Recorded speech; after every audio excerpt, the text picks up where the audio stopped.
सत्तेचे विकेंद्रीकरण करण्यामागचा उद्देश हा गावचा विकास आणि शेवटच्या घटकाला सत्तेत सहभागी होता यावे हा आहे। मात्र स्थानिक स्वराज्य संस्थांच्या राजकारणात महत्त्वाच्या पदावर असलेल्या महिला केवळ रबर स्टॅम्प ठरतात। त्यांच्या आडून त्यांचे नवरोबा किंवा दुसरे पुढारी सत्ता चालवतात। पारोळा तालुक्यातील पिंपरी गावात एका अनुसूचित जातीच्या महिला सरपंचाला सत्तेपासून लांब ठेवण्यासाठी स्थानिक राजकारणी एकवटले। त्यांना स्थानिक प्रशासनाच्या असलेल्या पाठबळावर आज एका दलित महिलेस हायकोर्टाच्या आदेशानंतरही पदापासून लांब ठेवले आहे। या महिला सरपंचाच्या हक्कासाठी आता उच्च न्यायालयात अवमान याचिका दाखल करण्याचा इशारा सरपंच महिलेचे वकील ॲडव्होकेट वाल्मिक कचवे पाटील यांनी दिला आहे। वाल्मिक कचवे हे जिल्हा ग्राहक वकील संघाचे अध्यक्ष आहे। पारोळा तालुक्यातील पिंपरी प्र.उ. ग्रामपंचायतीचे रुपाली भिकन पगारे ही अनुसूचित जातीची महिला सरपंचपदी निवडून आली। परंतु देशाचे राजकारण करणाऱ्या गावातील काहींनी रुपाली पगारे यांचे सरपंचपद सलत असल्याने दिनांक 30 एप्रिल 2025 रोजी सरपंच रुपाली पगारे यांच्या विरोधात जळगाव जिल्हाधिकाऱ्यांकडे अतिक्रमणाच्या मुद्द्यावर तक्रार अर्ज दाखल केला। या अर्जाच्या अनुषंगाने जळगाव जिल्हाधिकाऱ्यांनी रुपाली पगारे यांना अपात्र घोषित केले।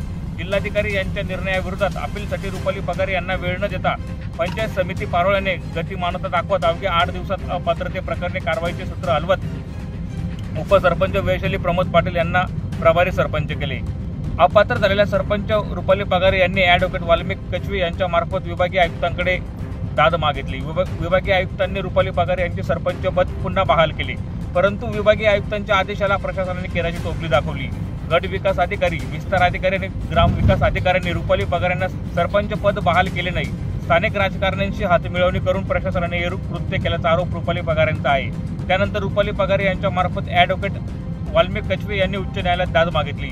उच्च न्यायालयाने अंतरिम आदेश देत रुपाली पगारांना पुन्हा सरपंच पदावर विराजमान होण्याची संधी दिली, परंतु या आदेशानंतर देखील प्रशासनाने आजपर्यंत रुपाली पगारांना सरपंच पद बहाल केले नाही। त्यामुळे जळगाव जिल्हा परिषदेचे मुख्य कार्यकारी अधिकाऱ्यांकडे देखील रुपाली पगारे यांनी तक्रार केली आहे। विभागीय आयुक्त आणि त्यानंतर न्यायालयाच्या अंतरिम आदेशाची पायमल्ली होत असल्याने उच्च न्यायालयाचा अवमान प्रकरणी याचिका दाखल करण्याचा तसेच अनुसूचित जाती जमाती आयोगाकडे तक्रार करणार असल्याचा इशारा रुपाली पगारे यांच्या वतीने ॲडव्होकेट कचवे यांनी दिला आहे।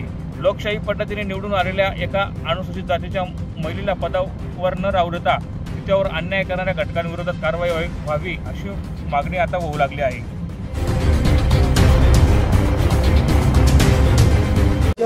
मैं एडवोकेट वाल्मिक कचवे पाटिल महाराष्ट्र विलेज पंचायत अधिनियम की धारा 14 के तहत एनक्रोचमेंट के मुद्दे को लेकर जिला मजिस्ट्रेट जलगांव ने पिंपरी तहसील पारोला जिला जलगांव की सरपंच रुपाली भिकन पगारे को 30 अप्रैल 2025 को डिस्क्वालीफाई कर दिया था।